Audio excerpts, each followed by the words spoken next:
लोकसभा चुनाव 2024 का बिगुल बजने वाला है और रायबरेली, अमेठी समेत बाराबंकी सीट भी कांग्रेस के खाते में गई है। यहां इंडिया अलायंस से कांग्रेस लड़ेगी। पिछली बार बीजेपी के उपेंद्र रावत यहां से जीतकर मौजूद सांसद हैं। क्या बीजेपी और कांग्रेस की सीधी टक्कर में माहौल होगा?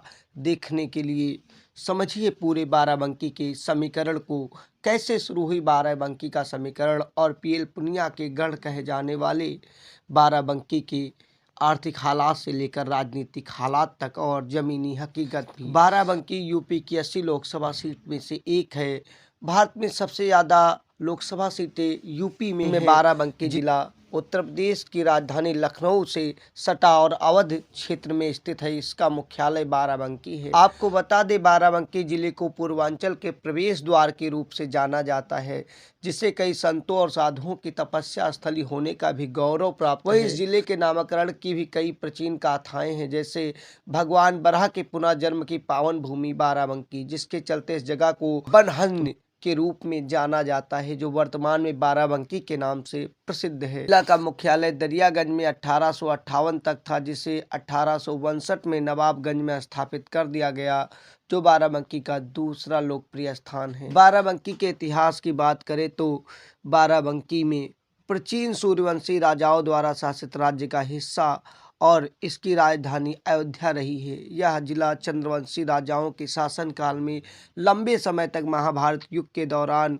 गौरव राज्य का हिस्सा रहा। पांडवों की मां कुंती और अपने राज्य निर्वासन का कुछ समय उन्होंने घाघरा के तट पर यहीं बिताया। यह स्थान सूर्यवंशियों द्वारा शासित क्षेत्र का हिस्सा और भगवान राम के वंशज का रहा है। वहीं दरियागंज के नाम से जाना जाने वाला मुख्यालय के पास मोहम्मद शाह सरीकी की सेना एक अधिकारी हरियाब खां द्वारा स्थापित किया गया एक विशाल मस्जिद भी है। जिले के विस्तार के लिए अंग्रेजों द्वारा दरियागंज में कुर्सी की जिले में अलग अलग चीज़ें बनाई गईं। तब दरियागंज जिले में कुर्सी को जिला लखनऊ और हैदरगढ़ को जिला रायबरेली से जोड़ा गया। अब बाराबंकी के इतिहास में आए तो ऐतिहासिक दस्तावेजों में महमूद गजनी के भाई सैयद सलार महमूद ने 1030 में इस क्षेत्र पर आक्रमण करके उसी शताब्दी में मदीना से कुतुबुद्दीन गाहा ने हिंदू रियासतों पर कब्जा कर लिया। फिर मुस्लिम प्रभुत्व स्थापित हुआ।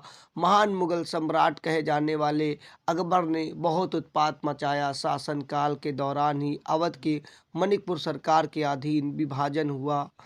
कई गौरव गाथाओं से अलग यहाँ पर कई प्राचीन पर्यटन स्थल और राजनीतिक हैसियत वाली चीज़ें हैं। अगर प्राचीन स्थलों में बात करें तो लोधेश्वर महादेव मंदिर, जिसे महादेवा कहा जाता है, मुस्लिमों के प्रसिद्ध स्थल देवा शरीफ और किन्नूर कुंती द्वारा लाया गया परिजात वृक्ष और कुंतेश्वर महादेव, मोहनदास बाबा अटावा का धाम और कुटवा धाम, सिद्धेश्वर महादेव सिद्धौर सुनती सूफी संत हाजी वारिस अली शाह का मजार, मरकाऊ पूर्णेश्वर महादेव, स्वारता स्वामी नंजक जीवन साहेब की तपोस्थली, कोटवा धाम, सिद्धौर, बद्दो सराय, किंतु सत्रे और मसौली जैसे स्थान। बाराबंकी के व्यवसाय कृषि है, लेकिन राजनीतिक सफर पर आए तो बाराबंकी लोकसभा सीट के इतिहास पर नजर डालने से पता चलता है 1951-52 के लोकसभा चुनाव में कांग्रेस के मोहनलाल सक्सेना यहां से विजयी रहे। वहीं साल 1957 में कांग्रेस के ही स्वामी रामानंद शास्त्री चुने गए। हालांकि इसी साल हुए उपचुनाव में संयुक्त सोशलिस्ट पार्टी के राम सेवक यादव यहां से जीते। उनके बाद 1962 और 1967 भी यहां से सोशलिस्ट पार्टी के सांसद रहे, जिसके बाद 1971 में ये सीट फिर कांग्रेस के पाले में आ गई, जिसमें रुद्र प्रताप सिंह ने इतिहास रचते हुए इस सीट को जीत लिया। वहीं 1977 और 1980 के लोकसभा चुनाव में यहां भारतीय लोकदल और जनता पार्टी सेकुलर के खाते में रही।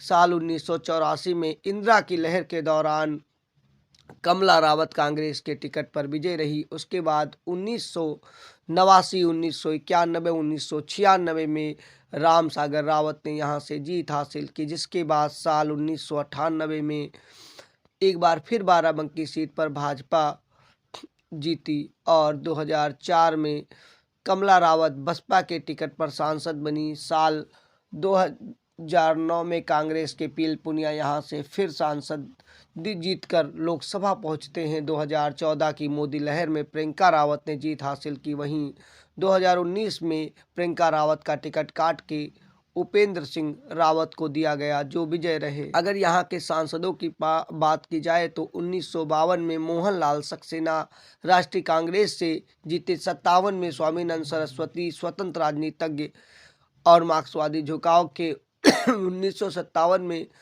उनको हराकर राम सेवक यादव, फिर 1962 में राम सेवक यादव संयुक्त सोशलिस्ट पार्टी के बने। फिर 1967 में